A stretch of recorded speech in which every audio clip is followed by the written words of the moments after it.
Most casino rebrands fail in execution, not in concept. The decision to rebrand isn't the problem, it's the strategy work between that decision and the launch.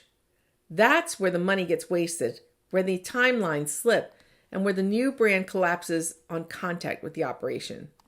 And here's the part that surprises operators. They don't fail because they picked the wrong logo.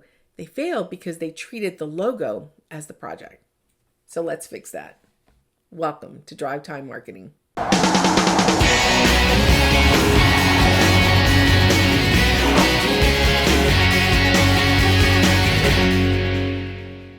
Hi there, and welcome back to Drivetime Marketing, the show where we help casino marketers turn strategy into action and insights into impact. I'm Julia Carcamo, and today we're talking about rebranding your casino. If you've been in a boardroom or a leadership meeting where someone says, "Our brand feels tired," this one's for you. If the design agency just landed on your calendar with a pitch to rebrand your property, this one's definitely for you. And if you've been through a rebrand before that didn't quite land the way you hoped, this one's especially for you. But before we go anywhere else, let me tell you what a brand actually is, because most rebrand conversations skip past this entirely. A brand isn't a logo. A brand is the way people think about you when they arrive, how they interact with your team and your systems, and how they feel when they leave. The logo is merely the label on that experience. Everything else is the brand, which means branding done well requires a different kind of discipline. Strategic before tactical, operational before visual, internal before external. That discipline is what separates a rebrand that changes the trajectory of your property from one that drains capital and lands in the same place. The framework I use for every brand conversation comes from my book, Real Marketing: 5 Principles I Call the Jules Rules of Branding. They weren't written specifically for rebranding. They're a framework for casino brand strategy in general, but when you apply them to a rebrand decision, they surface exactly the questions most operators don't ask early enough. So let's walk through the first 2. Rule number 1, know your audience. Your rebrand has to be built on a real understanding of who you're actually serving, and that work has to be done, not assumed, at the start of the strategy phase. Most regional casino rebrands skip or shortcut this step because operators assume they already know their audience. The regulars come in 3 times a week, frontline staff knows them by name, the data in the player tracking system. What more is there to learn? A lot, it turns out. The data tells you who's coming and what they're playing. It doesn't tell you why they're choosing you over the competitor 15 miles down the road. It doesn't tell you what would make them increase their visit frequency. It doesn't tell you what would make them recommend your property to a friend. Those answers come from time on the floor, from conversations with your host, from focused research, from honest assessment of who's coming through your doors versus who's coming through your competitors. Agency-led research can supplement that work, but it can't replace it. The deepest audience insight in any rebrand comes from the people who already know the property. Now, rule number 2 is my favorite, is that brands are built from the bottom up. So picture an iceberg. The logo, the colors, the signage, the website, that's the part above the waterline. Below the waterline sits everything that actually delivers the brand.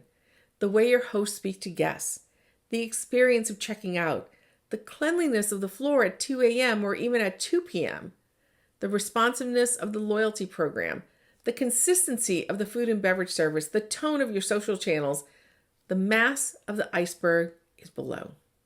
Your rebrand has to address the iceberg below the waterline first. The visual identity is the consequence, not the cause. When operators rebrand only the visible portion, the iceberg flips. The new logo no longer matches what guests experience below the waterline, and the disconnect creates more brand damage than the old logo ever did. Guests don't articulate it as a brand failure. They articulate it as something feels off here. Then they go somewhere that feels right. Let me give you an example. A few years ago, we worked with a regional property that had just completed a visual refresh. It's a beautiful new logo, refreshed color palette, new signage throughout the property. It's a substantial investment.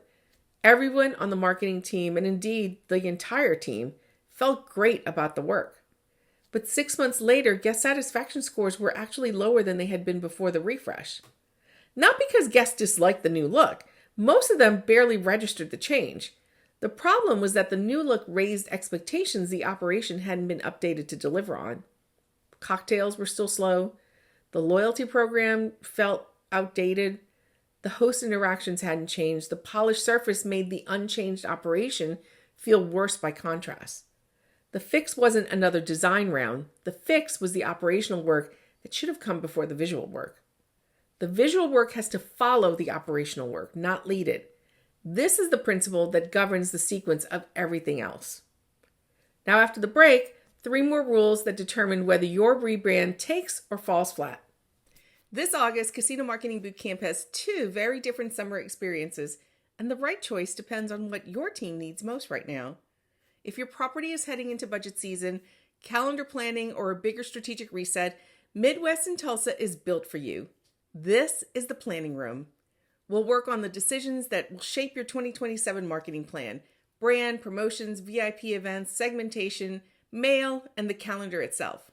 It's a strong fit for marketing directors, VPs, GMs, and the team members who need to step back and see the whole picture and leave with clearer priorities and a practical roadmap. A few weeks later, Casino Marketing Bootcamp in Des Moines goes deeper into one of the biggest performance drivers in casino marketing: how we communicate with players.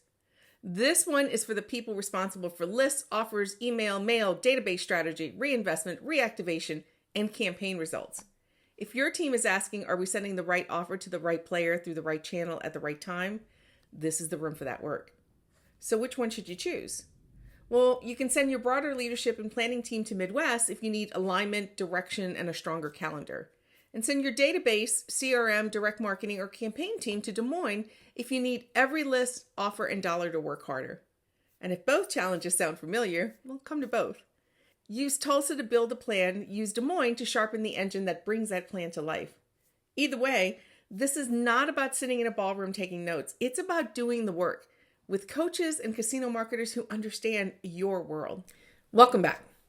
We're walking through the Jules Rules of Branding, 5 principles I apply to every casino rebrand.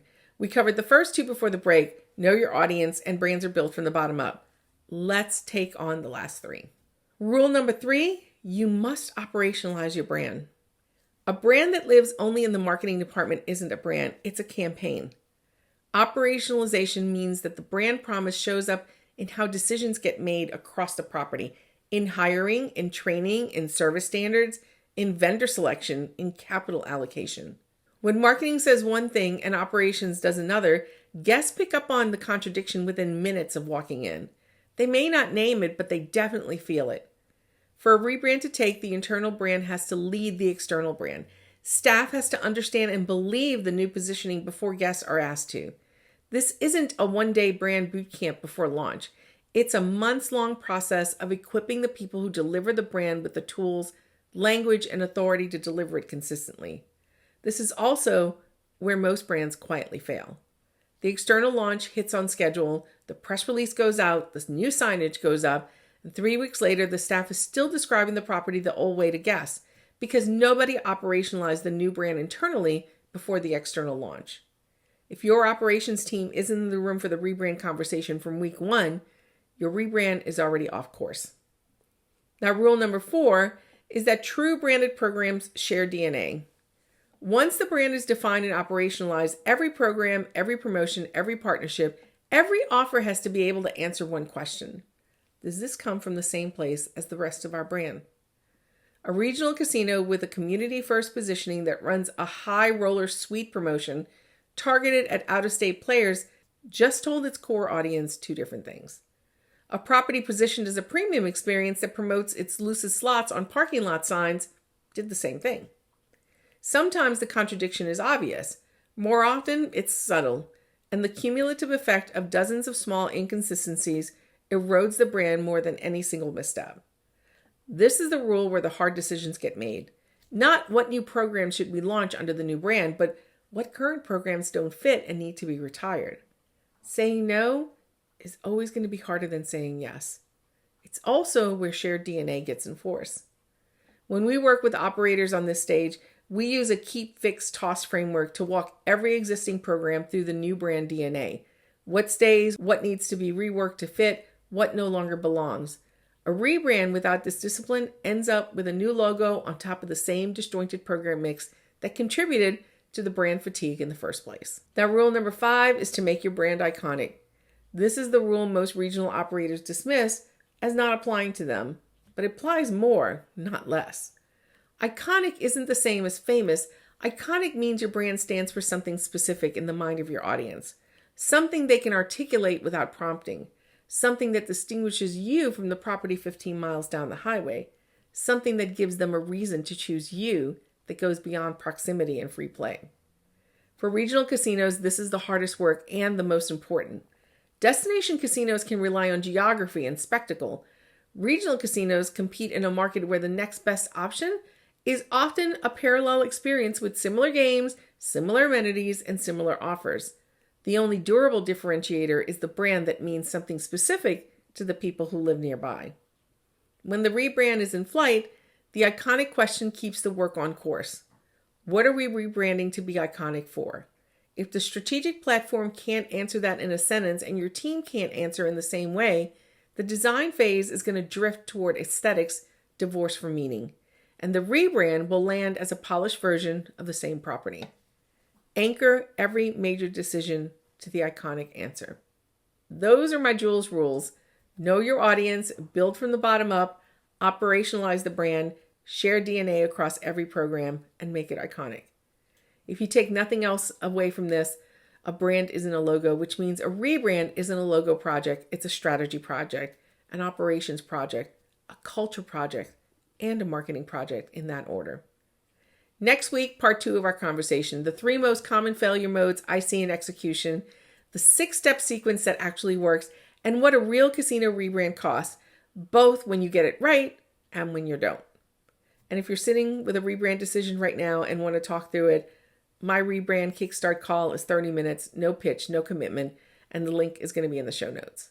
Thanks for joining me on this week's edition of Drivetime Marketing.